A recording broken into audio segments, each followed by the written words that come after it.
ఏపీలో భిన్న వాతావరణం నెలకొంది. ఒకవైపు ఎండలు మండుతున్నాయి, గరిష్ట ఉష్ణోగ్రతలు రోజు రోజుకు పెరుగుతున్నాయి.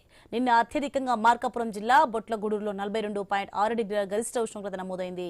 తిరుపతి జిల్లా రేణిగుంటలో 42, చిత్తూరు జిల్లా నగర్లో 41.2, కడప జిల్లా ఒంటిమిట్టలో 41 డిగ్రీల ఉష్ణోగ్రతలు నమోదయ్యాయి. ఇక 48 ప్రాంతాల్లో గరిష్ట ఉష్ణోగ్రతలు 40 డిగ్రీలు దాటాయి. నేడు 35 మండలాల్లో తీవ్ర వడగాలులు వీస్తాయని విపత్తుల నిర్వహణ సంస్థ తెలిపింది. మరో 87 మండలాల్లో వడగాలుల ప్రభావం ఉంటుందని వెల్లడించింది.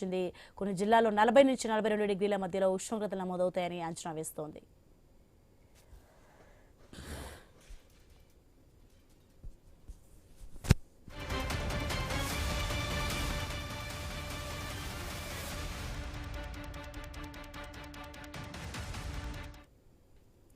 ఇక మరోవైపు ఉపరితల ఆవర్తనం ద్రోణి ప్రభావంతో వచ్చే 4 రోజుల్లో రాష్ట్రంలోని పలు ప్రాంతాల్లో తేలికపాటి నుంచి ఓ మోస్తరు వర్షాలు కురిసే అవకాశం ఉందని అమరావతి వాతావరణ కేంద్రం తెలిపింది.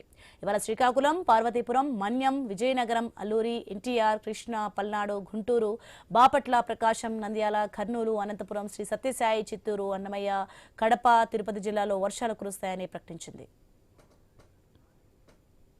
రెడ్డికి ఇదే అంశానికి సంబంధించి మరింత సమాచారం మా ప్రతినిధి రాజు అందిస్తారు.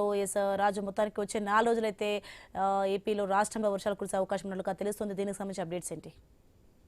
Good morning Soni. ఏదైతే రాష్ట్రంలో ఆంధ్రప్రదేశ్ రాష్ట్ర వ్యాప్తంగా కూడా భిన్నమైనటువంటి వాతావరణం అయితే కొనసాగుతుంది. ముఖ్యంగా చూసుకుంటే పగటి ఉష్ణోగ్రత రికార్డు స్థాయిలో నమోదవుతున్నాయి. ఇప్పటికీ మార్చి చివరికి వచ్చాం. చివరిలో కూడా రికార్డు స్థాయిలో పగటి ఉష్ణోగ్రత గరిష్టంగా 42 నుంచి 43 డిగ్రీల వరకు కూడా నమోదవుతున్న పరిస్థితుల్లో ప్రజలైతే ఆందోళన వ్యక్తం చేస్తున్న పరిస్థితి. మరోవైపు బంగాళాఖాతంలో ఉపరితల ఆవర్తనం ద్రోణి ప్రభావంతో వచ్చే 4 రోజుల్లో కూడా రాష్ట్రంలోని ఉత్తరాంధ్ర ప్రాంతాల్లో ఉత్తర దక్షిణ కోస్తా జిల్లాలకు సంబంధించి కూడా పలు జిల్లాల్లో తేలికపాటి నుంచి భారీ వర్షాలు కూడా కురిసే అవకాశం ఉన్నట్టు వాతావరణ శాఖ అయితే ప్రకటన జారీ చేసింది. ఈ ఎండాకాలంలో కురుస్తున్నటువంటి వర్షాల వల్ల ఎలాంటి ప్రయోజనం ఉండదని చెప్పి కూడా రైతులైతే ఆవేదన వ్యక్తం చేస్తున్నారు. ముఖ్యంగా చూసుకుంటే వచ్చే 4 రోజుల్లో ఉత్తరాంధ్రలో విజయనగరం, అల్లూరు సీతారామరాజు, పార్వతీపురం, మన్యం జిల్లాతో పాటు ఎన్టీఆర్, కృష్ణా, పల్నాడు, గుంటూరు, బాపట్ల, ప్రకాశం, నంద్యాల, కర్నూలు జిల్లాల్లో కూడా తేలికపాటి వర్షాలు పడే అవకాశం ఉంది. ముఖ్యంగా చూసుకుంటే వర్షాలు పడే సమయంలో